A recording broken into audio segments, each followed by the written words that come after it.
ওয়াজ মাহফিলে রেকর্ড করে যে সকল মিডিয়া, তারা কি শুধু ফিতনা করে নাকি দ্বীন ইসলামের কাজে আসে? খুব সুন্দর প্রশ্ন করেছেন।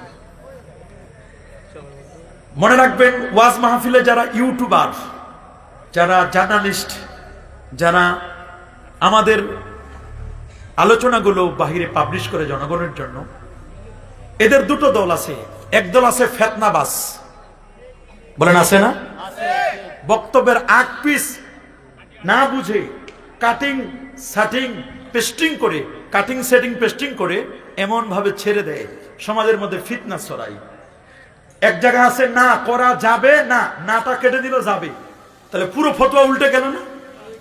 এরকম যারা কাটিং করে, এখানের একটু এখানের একটু, সামনের একটু পিছনের একটু লাগাইয়া একটা মানুষকে কলঙ্কিত করার জন্য এমনটি যারা করে। আর আমরাও তো হুজুগে বাঙালি, একটা জিনিস শোনার সাথে সাথে জাস্টিফাই না করে আমরা শেয়ার করে দিই, না জেনে না বুঝে।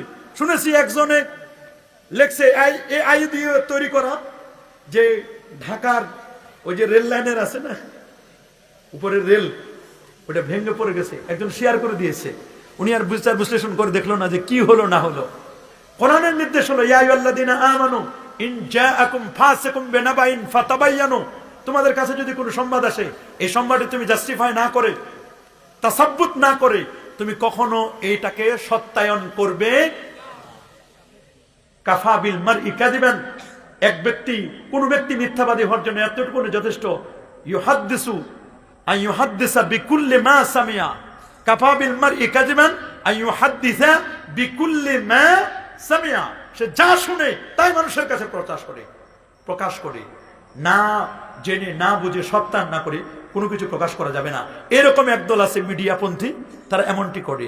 নিঃসন্দেহে এরা সমাজের মধ্যে ফিতনাবাজ। আল ফিতনাতু আশাদ্দু মিনাল কাতলি, সমাজের মধ্যে যারা ফিতনা সৃষ্টিকারী, এরা সমাজের খুনি ব্যক্তির চেয়ে অপরাধী। আর একদল মিডিয়া কর্মী আছেন যারা রিয়েল মেসেজটি জনগণের কাছে দেন, এবং এই মেসেজগুলো বা সঠিক আকীদার কথাগুলো, আউলিয়া কেরামের কথাগুলো, যুবকদের ইন্সপায়ারমূলক কথাগুলো, গঠনমূলক আলোচনাগুলো, মানুষের একটা মানুষ রসুলের আদর্শ যেন আদর্শমান হতে পারে, এগুলো ছড়িয়ে দেওয়ার জন্য যারা আনকাট ভিডিওটাকে সুন্দর করে মানুষের কাছে ছড়িয়ে দেয়, আমি মনে করি এরা সওয়াব পাবে।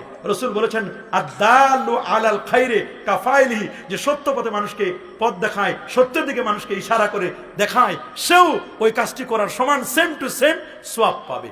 আমি মনে করি তাদের মাধ্যমে যে আমাদের কথাগুলো বাইরে ছড়িয়ে পড়ছে, নিঃসন্দেহে এমন কোনো কথা ওনারা ছড়িয়ে দিবেন না যে কথা দ্বারা সমাজের মধ্যে ফিতনা সৃষ্টি হয়।